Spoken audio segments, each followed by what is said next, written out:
Battlefield 6 Season 3's Phase 2 Blastpoint update launched this week, and with it was a brand new set of content offerings for players to jump into. From the map Cairo Bazaar to the new weapon of the PP-19, and the new modes and experiences in between, all the way to what's still planned to come, Battlefield 6 is attempting to build towards that brighter future and providing players with an experience they'll enjoy, with some things asked for since launch on the way in the near future that today I want to jump in and share with you what you may have missed in this week's update and what you can look forward to in the near future, because there's a lot. Drop your thoughts as we go along, drop a like if you enjoy the video, and make sure to subscribe for more Battlefield 6 and other FPS coverage. I'd love to have you in the community, and a big thanks to EA for sponsoring this update showcase. Firstly, let's talk about Blastpoint, what Season 3 brought to Battlefield 6 this time around. The biggest focal point here is going to be the new map of Cairo Bazaar. This being a reimagination of the Battlefield 3 classic, it is a lot of fun, and it's a bit of a meat grinder. Though not all lanes will end up being right on top of other players, that central C flag is nuts, with a few different flank routes, a couple of different locations you could blow open to make your own flank routes. You gotta keep your head on a swivel here at this one. They described it as packed with tight alleys, dense streets, and tactical opportunities for high-intensity close-quarters combat, and if you had any doubts, I'd say that holds up. Again, the central portion being a bit more of a meat grinder here, that C flag.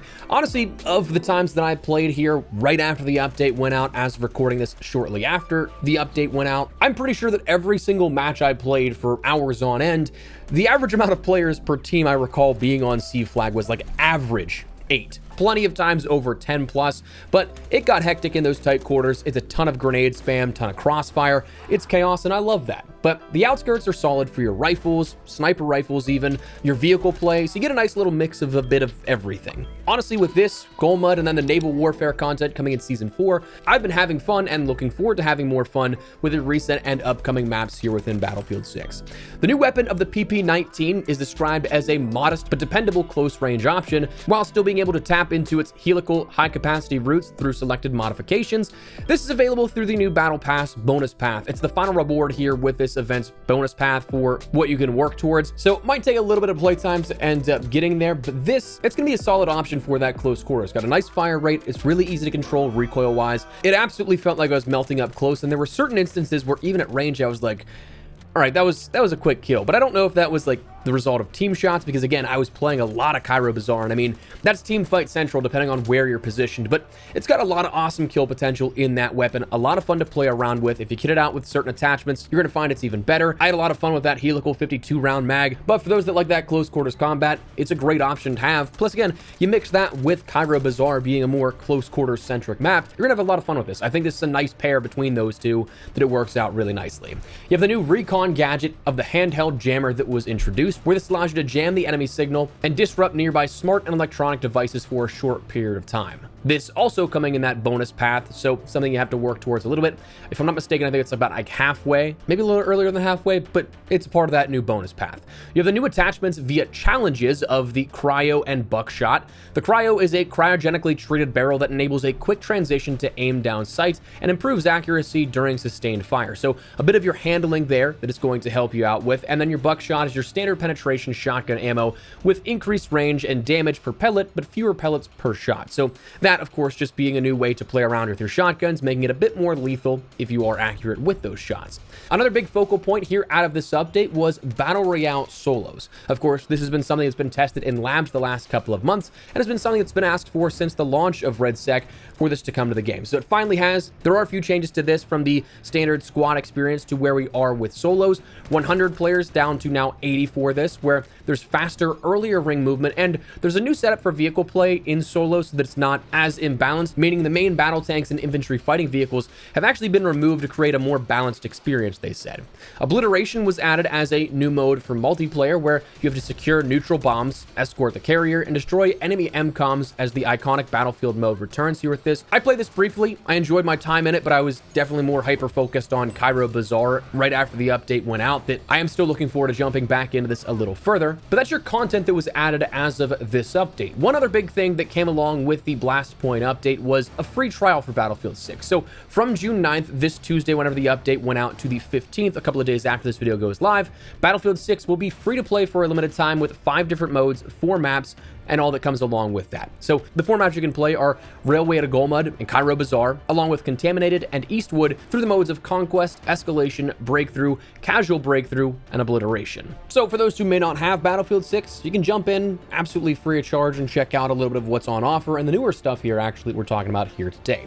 Now beyond that, we ended up seeing a couple of updates in relation to the overall core of the game. We're not going to run through every single bullet point. We'll put some stuff on screen scrolling so you can see everything if it does pertain to you. There's a lot of smaller, more minor adjustments that you may or may not ever notice, but in terms of like the larger ticket items here at this, we saw a broad polishing pass to burst fire attachments, extended barrels, thermal optics, attachment poses, reload behavior, tac light unlocks, and weapon previews that have all seen further consistency for usability and improvements there. We saw gadget improvements of the portable mortar, the M18 claymores, the glaive, the recon drone, the EOD bot, the repair tool, the PLD, C4 explosives, and missile guidance, all being adjusted to improve reliability, scoring, placement behavior, and counterplay. Your UI, HUD, and front end had some improvements. Probably one of the biggest things that I'm sure a lot of people will just be happy to hear about is the new markers are cleared out now at this point. They're not persisting as they have been in the past. Beyond that, you have new end of round screens, loadout, challenges, and store previews. Portal saw some adjustments for some new content and creator tools, and then Battle Royale and Gauntlet improvements had mission behavior, threat tracking accuracy, loot reliability, insertion helicopter spacing, airdrop stability, tank containers, heist caches, and rodeo scoring, all having been updated for smoother match flow across the board there. So a lot of things that were adjusted here, again, beyond just the more minor, minuscule, individual changes here that you'll see scrolling on screen for you right now. But Battlefield 6's Season 3 Blastpoint update did offer a lot to the equation here. But again, as we mentioned, there's still a lot upcoming. A lot of things to look forward to in the near future with Season 4 and beyond. And that's where I want to swap over now to talk a little bit about the future. The biggest thing when it comes to Season 4 is, of course, naval warfare returns. That's going to mark the return of those classic battles that we've seen in prior Battlefield games, coming into Battlefield 6, expanding the fight across land, air, and sea with new maps, vehicles, and gameplay systems. We're going to have Suru Reef first, and then we'll end up having Wake Island second. Coming in July, Suru Reef, they said, is built for scale, which is even larger than Railway to Golmud, this being the largest map we'll see at the time for Battlefield 6. It's set across the wide oceanfront combat space, bringing together island terrain, beach assault, open water, and areas designed for infantry pressure. The players can expect a mix of vehicle combat and on-foot engagements, with plenty of room for boats, aircraft, armor, and squads pushing key points of control. They said their goal with Suru Reef is to deliver a Battlefield experience where naval warfare is not separate from the rest of the match, but it's a part of how teams move, how fights develop, and how players create those unpredictable only in Battlefield moments. This coming with a Season 4 launch in July, no date specified just yet, but then a little on beyond that, we'll see that, of course, multiple phases go on through Season 4, that a following phase will be Wake Island, reimagined for Battlefield 6, returning in Season 4. As they say, and I'm sure you recognize as well, they said it's one of the most recognizable locations in Battlefield, carrying a long history for the franchise, and that they've updated the map for the scale, systems, and modern setting of Battlefield 6 while preserving that identity that made it a fan favorite across the series. So honestly, when we take a look at what we've had here on offer for Season 3, really good starts, but of course, expanding that gameplay and how you can interact with Battlefield 6 even further in Season 4, definitely a big win in my opinion. I'm looking forward to getting hands-on with that, again, next month at some time. Now, beyond that though, Battlefield 6's 2026 roadmap still does have a lot that they've detailed coming soon. Firstly, proximity chat is something they said will launch later in Season 4, so not initially, and they also said it will be the first iteration of the service. So that seems to be something that will be evolving over time, so not entirely sure what that would lean into for proximity chat as a V1 versus V2 or something. It said later on in some discussions here that prox chat will be almost game mode specific, so there might be different rule sets that maybe that's what they're expanding upon, how it's the first iteration versus what will happen later in different iterations. Server browser is said to be launching during Season 5, where they said giving players more choice in how they find and join Battlefield matches, as well as building communities in-game. They said they're focused on addressing pain points players have experienced with server browsers in previous Battlefield titles, and they're planning for official servers to be easy to identify, support full progression, and remain supported by regular matchmaking so active matches can continue to be backfilled.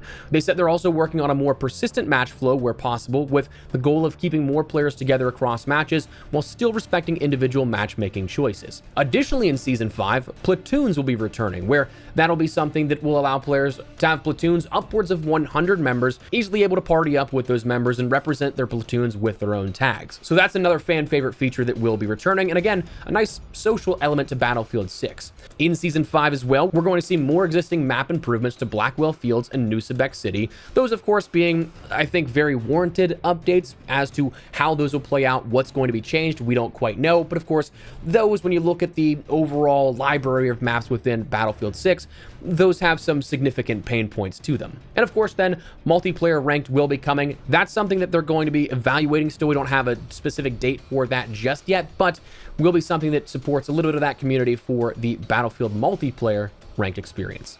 But anyways, that's what Battlefield 6 brought along with Season 3, Phase 2, Blastpoint, and what is still upcoming. So while I think that, again, we're making some really solid steps here within these last couple of updates, still very much so looking forward to the future and what Season 4 and beyond has, because it seems quite stacked upcoming for the rest of the year here with Battlefield's post-launch support. But let me know how you feel about it. Drop your thoughts down below, drop a like if you guys enjoyed the video, and of course, make sure to subscribe for more Battlefield 6 and other FPS content. I would love to have you in the community, but for now, thanks so much for watching. My name is Espresso. I'll see you later.